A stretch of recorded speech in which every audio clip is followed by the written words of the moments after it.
Yo, welcome to Real Frank Movie Reviews. Thanks for checking it out. In this episode, we're going to take a look at the new movie, Mission Impossible Dead Reckoning Part 1. That has like 30 sequels. But were they trying to distract us in this one? Distract us with magic.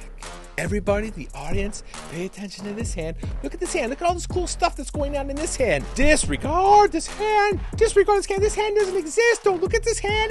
Just pretend it doesn't exist. Keep looking at the other hand. The other hand. Let's look at this hand, everyone. Look at all this cool stuff in this hand. I'm doing a lot of new things. Look at I'm walking.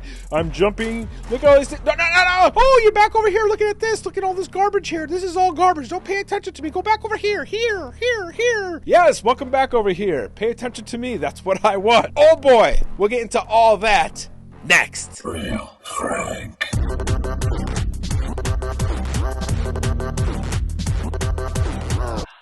All right, so let's get right into Mission Impossible. Mission Impossible 7. There's been 7 of these with Tommy. Ethan Hunt and the IMF team must track down a terrifying new weapon that threatens all of humanity if it falls into the wrong hands. With control of the future at the fate of the world at stake, a deadly race around the globe begins. Confronted by a mysterious, all-powerful enemy, Ethan is forced to consider that nothing can matter more than the mission, not even the lives of those he cares most about. Ethan our boy, the hero man, is on a path to finding out what this mission is. We know about the stunts. The stunts in this movie are remarkable. They are fantastic. You cannot say anything bad about these stunts. However, if you're distracted with this hand, with the stunts, and you're paying attention to this hand, the story, oh boy, do you got a little surprise for yourself there. The stunt when he jumps off the cliff, phenomenal. What a crazy stunt, especially knowing the backstory and the marketing genius of them putting this stuff on Twitter and these video clips explaining how it took forever to work on the stunt. Mind-blowing. Mind-blowing. They are distracting you with this. This particular stunt, I have to be honest, it is spectacular, but the way it was used in the story of the film kind of ruins it. The way he has to do this to land on the runaway train that he's trying to get aboard of, kind of ridiculous. And the reason that he has to, because it's the only way, seems like a waste. And then the way they used it, very unfortunate. He released a clip explaining that they showed some background. He drove this car one-handed. He had to learn to drive one-handed. Again, we're distracting you with this hand. These magical, amazing stunts, but when you come back to the story, you really pay attention to the story, you're going to be disappointed. Alrighty then. And here's another stunt with the train. They're in a train. They did some crazy things with the train. He's on top of this train. This train's falling. The train crashes. Crazy things with the train. However, this guy right here, I remember something, a train. Mission Impossible 7's got a train. Tom Cruise is mad at me. So they do the train stunts. And again, another amazing stunt. Nothing to take away from the work and effort they put into the stunt. Mission Impossible 1, the first one. So here we are. This is Mission Impossible 7. Scooting around the valley here. Mission Impossible 1. Oh yeah.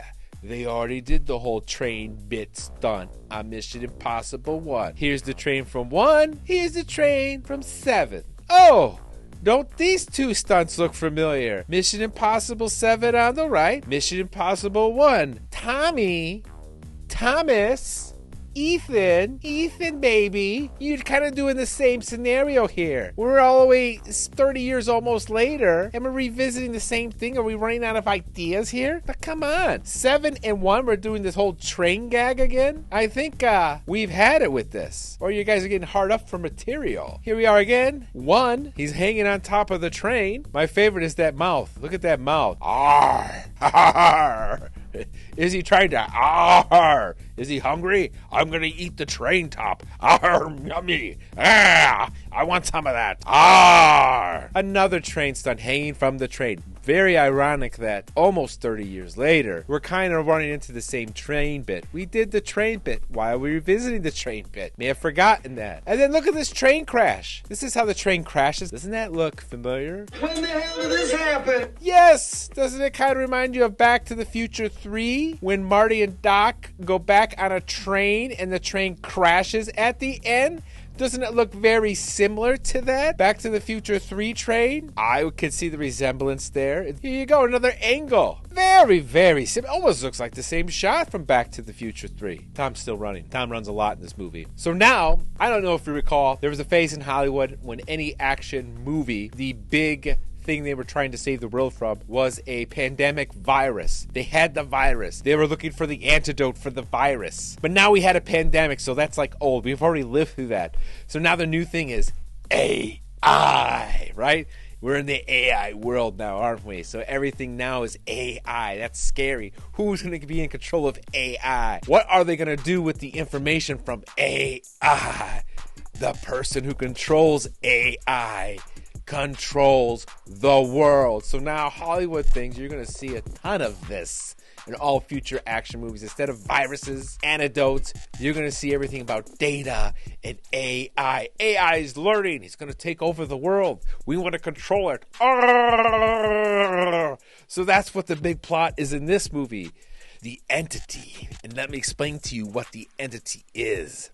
The entity was a United States government-funded AI program designed by the military to stay one step ahead of foreign threats. However, fears became a reality when the entity started acting independently without government control, as later confirmed by Denlinger, whatever the hell his name is in this movie. So there you go, the entity, the AI, everyone wants control. It's starting to learn. It's going to figure out itself. Terminator 2. Oh, shit. Here we go again. Entity's code is on the submarine in the submarine wreck, so everybody's trying to find it to gain control, world power, world domination. Probably one of the worst looking things in the movie was the way the sub looked. Tom's getting pissed. Still running. Tom's getting angrier. Hey, why don't we all go for a boat ride? Still running. And this guy. I believe his name is, his character name is Kittridge. This guy, Kittridge. We haven't seen this guy since Mission Impossible 1. Thought he was dead or something. Then all of a sudden, he's in this movie. Where's he been since 1 to 7? Where did he go? Where has he been? And then all of a sudden, he's presented to us again. But he's here. It's getting madder. There he is. Look it. On the right is his picture from Mission Impossible 1. And now the recent one, 7, on the left. Crazy. Why is he here? The villain in this movie is played by Esai Morales. His name is Gabriel. And some weird way, the entity, the AI, kind of controls him. He follows magic powers. I don't know. But this guy's the villain. He was not a believable villain to me. Did not seem that evil to me or that dangerous or he could fight. I did not believe this character as a villain at all. Here he is fighting. Does not look believable. Doesn't think I would see this guy and be like, maybe he's a cook. Maybe he cooks at a restaurant. Maybe he's a chef. But a bad guy trying to take over the world who the entity, the AI controls? I don't see it. There were a lot of fight scenes, but magically, nobody got hurt. Like if they got hurt, there was no marks on their face after a face-to-face or fist-to-fist or a bat-to-head type of battle. One-on-one combat, one-on-one fights.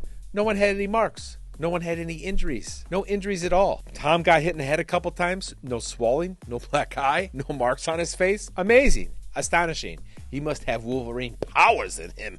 And so does the rest of the cast. There was quite a few fights, and no one in every scene coming back from a fight had any marks or scars or bruising or anything to show they were hurt or injured or damaged. In this world, it must be pretty wild. I'll be fighting all the time. Because I know I can't get hurt. He's getting mad at me. Tom's still running. Tom's really pissed now. Still running. Now this scene is towards the beginning, and he brings this little smoke bomb thing. But I freeze framed this from the trailer, and look at the reaction of the people. It's so funny if you freeze frame it. Look at it. Oh, the smoke. Oh, I'm sure the smoke was CGI and after. Oh, pretend there's smoke. Oh, there's smoke. There's smoke in the room. Oh, Tom is still running.